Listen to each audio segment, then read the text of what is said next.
Hey guys, welcome to today's video. और आज हम करने वाले हैं लीड कोड का प्रॉब्लम 1261 जिसका नाम है find elements in a contaminated binary tree. तो बेसिकली हमें कुछ रूल्स दिए हैं कि हर एक ट्री में रूट का वैल्यू इक्वल टू 0 होगा और कोई भी एक नोड होगा और उसका जो वैल्यू होगा वो इक्वल टू x होगा और ट्री नोड का जो लेफ्ट होगा वो नल अगर नहीं होगा तो फिर ट्री नोड का लेफ्ट का वैल्यू इक्वल टू 2 × x+1 होगा और ट्री नोड का राइट का वैल्यू 2 × x+2 होगा। तो ये कुछ नहीं है, ये क्या है मैं एक बार समझा देता हूँ आपको। पर इसके बाद देखते हैं एक बार कि now the binary tree is contaminated which means all the tree node का value has been change to -1। Implement करो ये क्लास जहाँ फाइंड एलिमेंट इनिशियलाइज करता है ऑब्जेक्ट को कंटेमिनेटेड बाइनरी ट्री के साथ और रिकवर कर देता है और हमें देखना है कि क्या हमारे ट्री में ये टारगेट प्रेजेंट है या नहीं। ठीक है, तो बेसिकली क्या है मैं आपको ये बता देता हूँ एक बार क्वेश्चन।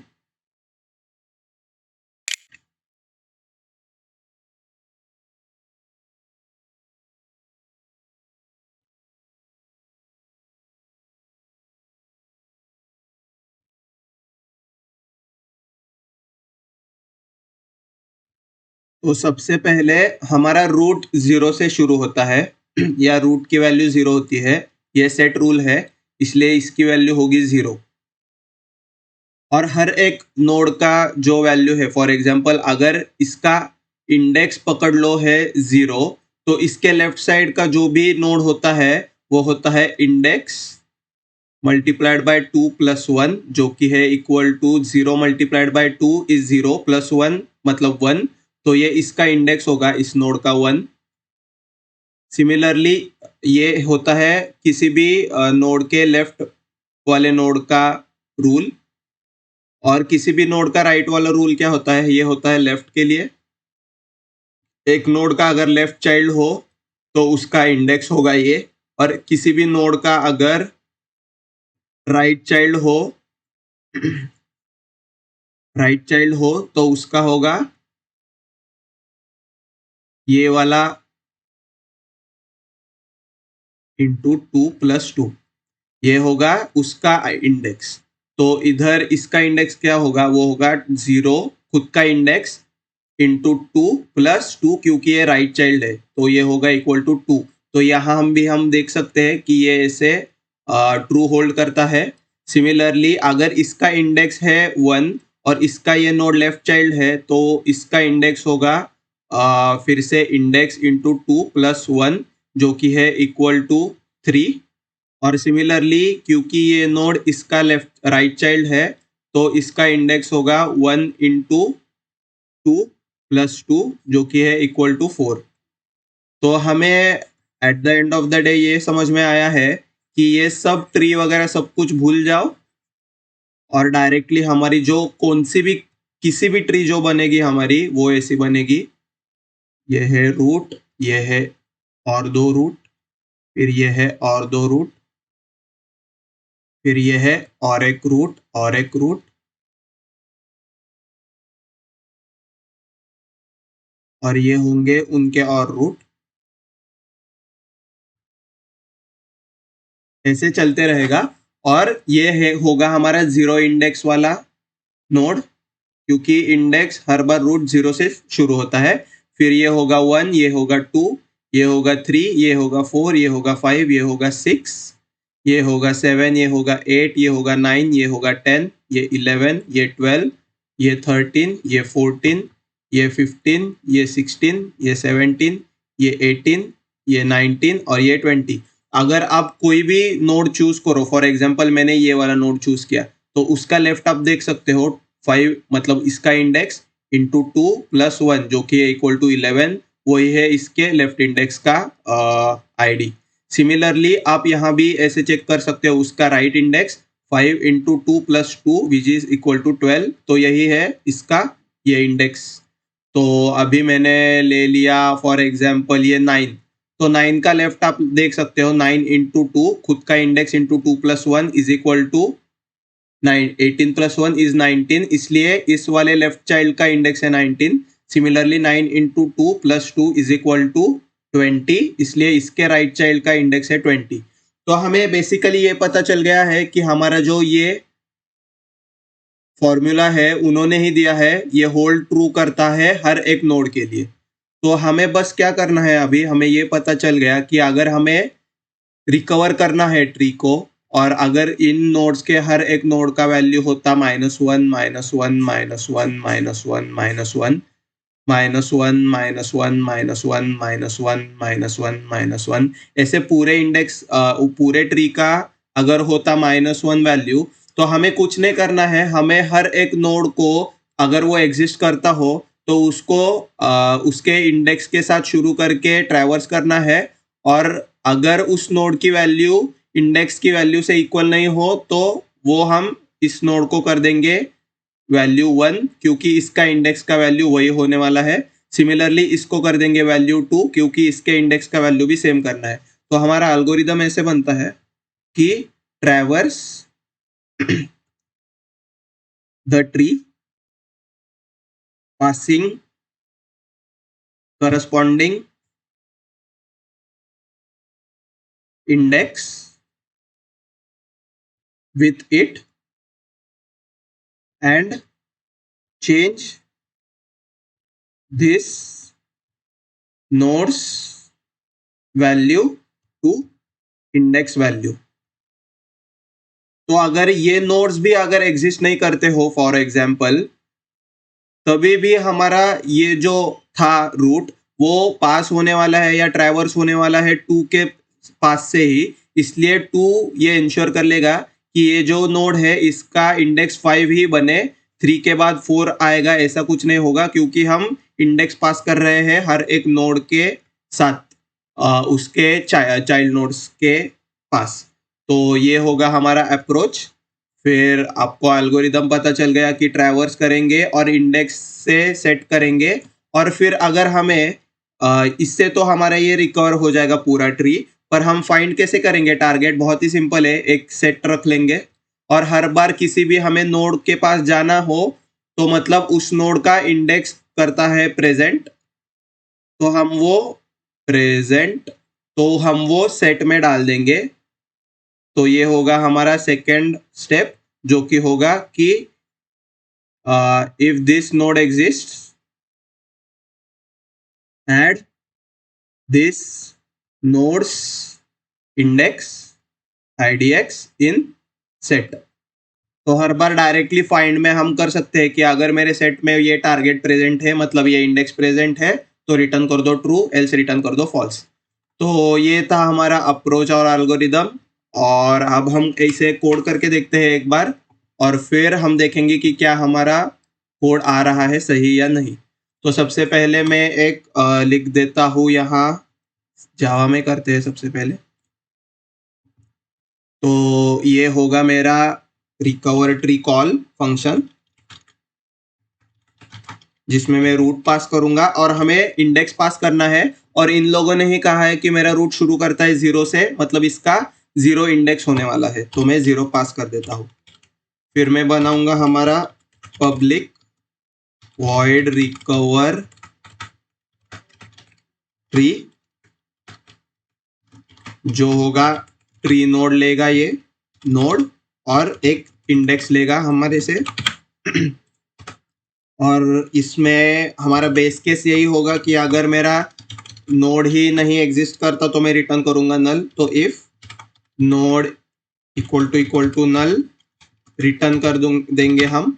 फिर उसके बाद check set this node's val to our passed index, जो कि है node dot val is equal to IDX, और फिर हम उसके लेफ्ट और राइट साइड के चाइल्ड को इंडेक्स सेट करने जाएंगे, जो कि होगा recover left and right recursive calls, जो कि होता है रिकवर ट्री नोड का लेफ्ट। और उन्होंने यही बताया है कि ये रूल हम फॉलो करने वाले हैं, इसलिए इसके लेफ्ट का इंडेक्स क्या होगा, इंडेक्स 2 इंटू इंडेक्स प्लस 1। तो सिमिलरली इसका ये जो नोड है हमारा करंट नोड, इसका लेफ्ट का नोड का इंडेक्स हो जाएगा सेट, और हमें सेम राइट की तरह राइट में भी जाना है और सेट करके लाना है हमारा इंडेक्स, पर इधर राइट में हमें 2 ऐड करना है।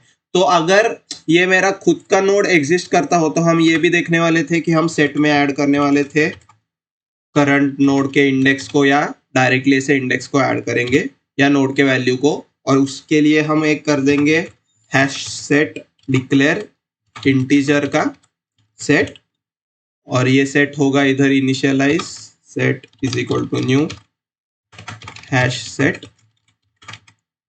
और इससे काम तो सब हो जाएगा रिकवर करने का ट्री का। अभी सिर्फ बचा क्या है कि क्या ये टारगेट मेरे ट्री में प्रेजेंट है, तो मैं डायरेक्टली वो कांस्टेंट सेट लुकअप कर सकता हूँ, जिससे होगा return set dot contents target, अगर ट्रू हो तो रिटर्न कर दो ट्रू, एल्स रिटर्न कर दो फॉल्स। तो ये एक बार चला कर देखेंगे हम। तो यहाँ cannot find symbol set of integer set dot contains target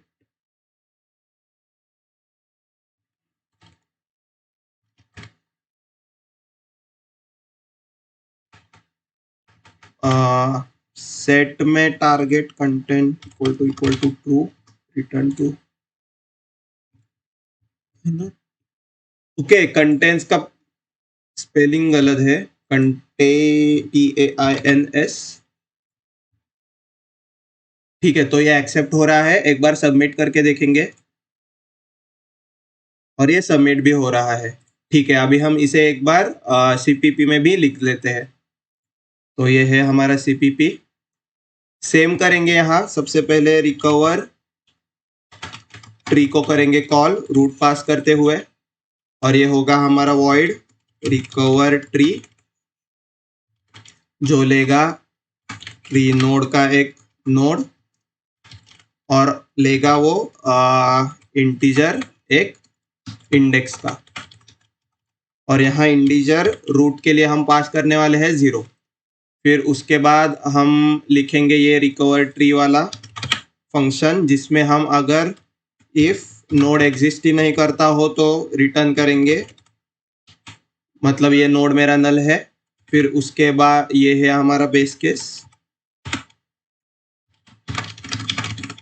फिर उसके बाद हम सबसे पहले क्या करने वाले थे, हमारे नोड के वैल्यू को करने वाले थे इक्वल इंडेक्स के साथ, और फिर set our node's val to index. फिर उसके बाद हम लेफ्ट और राइट रिकर्सिव कॉल्स लगाने वाले थे, जो कि होगा रिकवर ट्री नोड का लेफ्ट जाएगा, और इधर हम यही रूल फॉलो करने वाले हैं, 2 इंटू एक्स मतलब है इंडेक्स हमारा +1 लेफ्ट के लिए, और सिमिलरली रिकवर ट्री नोड का राइट 2 इंटू इंडेक्स +2 हमारे राइट नोड के लिए, इस नोड के राइट चाइल्ड के लिए। और फिर उसके बाद हम क्या करने वाले थे, हर बार एक सेट में ऐड करने वाले थे, तो unordered set of integer set हम कर देते हैं इधर डिक्लेयर, और इधर हम हर बार नोड मेरा एग्जिस्ट करता है इसलिए सेट में इंसर्ट कर देंगे हमारा IDX, और यहाँ पर हम चेक करेंगे कि हाँ कि सेट डॉट फाइंड, अगर मेरा टारगेट रिटर्न नहीं करता सेट डॉट एंड, मतलब मुझे सेट में ऑलरेडी किधर तो एक पॉइंटर पे या एक इंडेक्स पे मुझे ये टारगेट मिला है, तो मैं रिटर्न कर दूंगा ट्रू, एल्स रिटर्न करूंगा फॉल्स। तो ये टर्नरी ऑपरेटर रहता है, अगर ये कंडीशन करेक्ट आ गई तो हम ट्रू रिटर्न करते हैं, मतलब क्वेश्चन के बाद का स्टेटमेंट रिटर्न करते हैं, और अगर ये कंडीशन फॉल्स आ गई तो ये कोलन के बाद का हम स्टेटमेंट रिटर्न कर देते हैं। तो ये होगा हमारा ऐसे रिटर्न। ठीक है, तो हम इसे एक बार रन करके देखेंगे, और ये रन कर रहा है, सबमिट करके देखेंगे, और ये सबमिट भी कर रहा है। अभी हम इसे बहुत अच्छे से ड्राई रन करेंगे और समझेंगे कि एक्चुअल में हो क्या रहा है हमारा। तो ये ट्री एक अच्छी ट्री लग रही है हमें, तो ये मैं उठा लेता हूँ।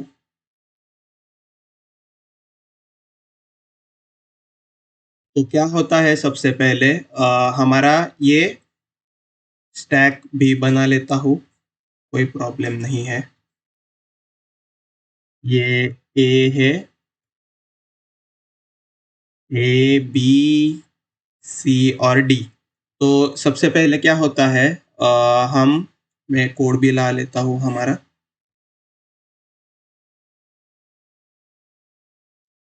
तो रिकवर ट्री इसमें क्रूशियल फंक्शन है थोड़ा, बाकी का कुछ नहीं। फाइंड में तो हम सेट में ऐड कर रहे हैं और कुछ नहीं। तो सबसे पहले हम ये रूट ऐड कर देते हैं ए, और किसके वैल्यू के साथ ऐड कर देते हैं, इंडेक्स 0 के साथ पास कर देते हैं। इसलिए क्या होता है, हम सबसे पहले नोड के वैल्यू में इसे 0 कर देते हैं, इंडेक्स करंट इंडेक्स, और फिर हम लेफ्ट में रिकर्स करते हैं। तो ए अपना लेफ्ट कॉल चलाता है, पर इधर नल वैल्यू डलती है, इसलिए हम रिटर्न कर जाते हैं। फिर उसके बाद हमारा राइट कॉल चलता है, और हम क्या कर देते हैं, ऐड बी को ऐड कर देते हैं, पर कौन से इंडेक्स के साथ ऐड करते हैं, 2 × 0, क्योंकि इसका ये 0 है, 2 × 0 + 2 विच इज इक्वल टू 2। इसलिए ये इंडेक्स 2 के साथ डल जाता है, और यहाँ पर आ जाता है 2, ये था 0। इसलिए हम इस बी को कर देते हैं वैल्यू 2 के इक्वल। और हर बार तो हम ये सेट में इंसर्ट तो कर ही रहे थे, इसलिए हमारे सेट में तो इधर आ रहा था सबसे पहले 0, अभी आ गया है 2।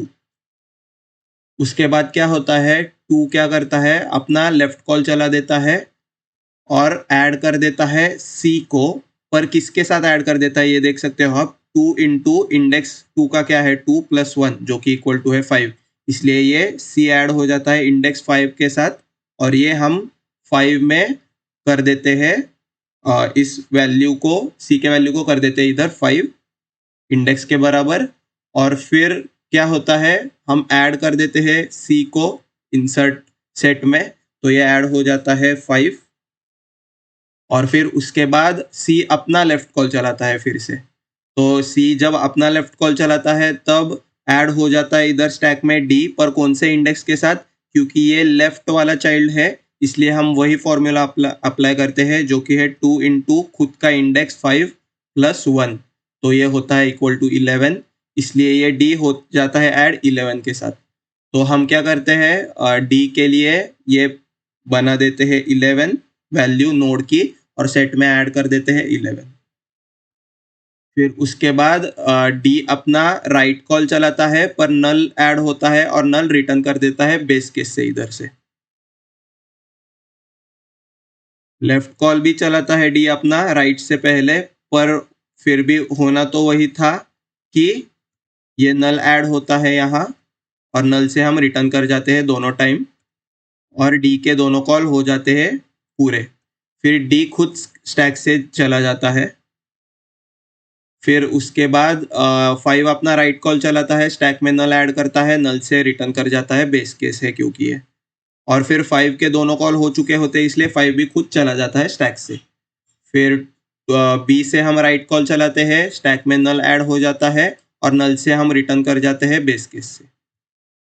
ठीक है, फिर उसके बाद क्या होता है, बी के दोनों कॉल चल चुके रहते हैं, इसलिए बी भी चला जाता है स्टैक से।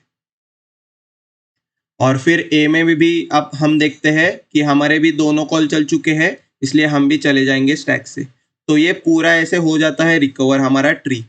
और फिर उसके बाद जब भी फाइंड चेक होता है, तब हम क्या करते हैं, डायरेक्टली सेट में कांस्टेंट लुकअप करते हैं, और देखते हैं कि अगर मेरा 2 प्रेजेंट है तो वो ट्रू आ जाएगा इधर, और अगर मेरा कोई एलिमेंट फॉर एग्जांपल 3 प्रेजेंट हो तो हमें वो सेट में नहीं मिलेगा, तो हम कर देंगे रिटर्न फॉल्स। तो क्या हमारा ट्री बराबर बन चुका है, हम एक बार देख लेते हैं। 0 to 5 11, और ये है 0 to 5 11। तो हमारा ट्री बिल्कुल सही बन चुका है। तो अभी हम इसे और एक बार ड्राई रन करेंगे इस ट्री के ऊपर। तो ये हम आ गए इस ट्री के ऊपर, सब कुछ रब करते हैं, सेट को फिर से एम्प्टी करते हैं, ये निकालते हैं और ये ट्री आ जाते हैं लेके। ठीक है, तो सबसे पहले हमारा ये है नोड ए, ये है बी, ये है सी, ये है डी और ये है ई। तो हमारे सबसे पहले ए नोड ऐड हो जाता है क्योंकि ये रूट है 0 इंडेक्स के साथ। फिर ए अपना लेफ्ट कॉल चलाता है, बी नोड को ऐड कर देता है और यही वाला, पर उससे पहले ए अपना इंडेक्स सेट में ऐड कर देता है जो कि है 0। फिर इसके इंडेक्स को खुद को 0 भी सेट कर देता है नोड के वैल्यू को, फिर लेफ्ट की कॉल चलाता है। जब ये ए लेफ्ट की कॉल चलाता है तब हम इंडेक्स क्या पास कर देते हैं, 2 इंटू 0 प्लस 1 जो कि है इक्वल टू 1, इसलिए ये बी हो जाता है ऐड 1 के साथ। फिर बी के लिए हम क्या करते हैं, सबसे पहले नोड का वैल्यू कर देते हैं इसे 1 और फिर बी अपना लेफ्ट का कॉल चलाता है जो कि होता है 2 into 1 plus 1 equal to 3, 2 into index plus 1, हाँ ठीक है 3 ही होता है, इसलिए यहाँ डी ऐड हो जाता है 3 के साथ। फिर उसके बाद डी खुद क्या करता है, अपनी वैल्यू कर देता है 3 और सेट में इंसर्ट कर देता है। 1 ने खुद को किया था इंसर्ट, अभी कर देता है 3 खुद को इंसर्ट। फिर उसके बाद डी खुद क्या करता है, अपनी लेफ्ट कॉल चलाता है, ऐड कर देता है स्टैक में नल और ये रिटर्न हो जाता है। फिर डी अपना राइट कॉल चलाता है, फिर से स्टैक में ऐड होता है नल और हम बेस केस से कर जाते हैं यहाँ से रिटर्न। फिर उसके बाद ये पूरा नल चला जाता है और डी के दोनों कॉल चल चुके रहते हैं, इसलिए डी भी चला जाता है स्टैक से। फिर उसके बाद बी का राइट कॉल चलता है जब हम ऐड करते हैं ई को, पर ई को किसके इंडेक्स के साथ करते हैं ऐड, तो ये 2 इंटू करंट इंडेक्स क्या रहता है बी का 1 प्लस 2 जो कि होता है इक्वल टू 4, इसलिए ये हो जाता है 4 ई के साथ, ई कॉल हो जाता है 4 के साथ। फिर हम क्या करते हैं, नोड के वैल्यू को कर देते हैं 4 जो कि है ई का वैल्यू 4 और सेट में ऐड कर देते हैं 4 को। फिर उसके बाद 4 अपना लेफ्ट कॉल चलाता है, नल को ऐड करता है, बेस केस से रिटर्न हो जाता है। फिर ई अपना राइट कॉल चलाता है, फिर से नल ऐड कर देता है और बेस केस से रिटर्न हो जाता है। फिर ये रिटर्न हट जाता है स्टैक से, रिटर्न नहीं नल पॉइंटर, और ई के दोनों कॉल चल चुके रहते हैं इसलिए ई भी हट जाता है स्टैक से। फिर उसके बाद बी के भी दोनों कॉल चल चुके रहते हैं इसलिए बी भी हट जाता है स्टैक से। हम ऐसा ट्रेस कर रहे थे हर बार पाथ, और फिर जब बी हट जाता है स्टैक से तब ए का राइट का कॉल चलता है, अभी हम इस पॉइंट पे है। ए का जब राइट कॉल चलता है तब ए हो सी हो जाता है ऐड और राइट कॉल के फॉर्मूले से हो जाता है ऐड जो कि है इक्वल टू 2 इंटू 0 प्लस 2 जो कि है इक्वल टू 2। तो ये हम कर देते हैं 2 इंडेक्स के साथ कॉल सी को। सी क्या करता है, सबसे पहले नोड के वैल्यू में खुद 2 डालता है अपना इंडेक्स और फिर लगाता है लेफ्ट को कॉल, इससे नल ये ऐड हो जाता है और बेस केस से हम रिटर्न कर जाते हैं। फिर सी अपना राइट कॉल चलाते हैं, फिर से बेस केस से हम कर जाते हैं रिटर्न, ये नल हट जाता है स्टैक से। सी के दोनों के कॉल हो चुके होते हैं लेफ्ट और राइट, इसलिए सी भी हट जाता है स्टैक से। फिर उसके बाद ए की भी दोनों कॉल हो चुकी रहती है इसलिए ए भी हट जाता है स्टैक से, और इसलिए हमारा पूरा ये ट्री ऐसे रिकवर हो जाता है 0 1 2 3 4। तो हम देखते हैं क्या हमारा ट्री सही है, 0 1 2 3 और 4, जी हाँ हमारा ट्री सही है। तो अभी हर बार जब हम सेट का फाइंड चलाते हैं तब हम देखते हैं कि 1 0 और 3 और 4 प्रेजेंट है, अगर ये प्रेजेंट है ऐसा नोड तो कर देते हैं हम रिटर्न ट्रू, नहीं तो करते हैं फॉल्स रिटर्न। तो ये था हमारा पूरा ड्राई रन और कोड। आई होप गाइज आपको ये पता चल गया हो। इन लोगों ने ही लीड कोड के लोगों ने ही हमें ये ऑलरेडी दे दिया है कि हर एक नोड का लेफ्ट का वैल इस इंडेक्स के बराबर होगा और हर एक नोड का राइट का वैल भी इसी इंडेक्स के बराबर होगा। तो इस कोड की टाइम कॉम्प्लेक्सिटी होगी, रिकवर ट्री की टाइम कॉम्प्लेक्सिटी होगी O ऑफ n, क्योंकि हम हर एक जो n नोड है उसके इंडेक्स को कर देते हैं अपडेट ट्रैवर्स करके, और फिर लुकअप जो होता है ये वाला फाइंड, उसके लिए लगता है हमारा ओ ऑफ एवरेज, ओ ऑफ 1, जो कि होता है सेट या हैश मैप का कांस्टेंट लुकअप टाइम, जो कि एवरेज होता है। ठीक है, तो बस यार आज के लिए इतना ही था। आई होप कि आपको बहुत अच्छे से ये प्रॉब्लम पता चल गया हो आपको, और इसकी बहुत अच्छी अंडरस्टैंडिंग भी आ चुकी हो आपको।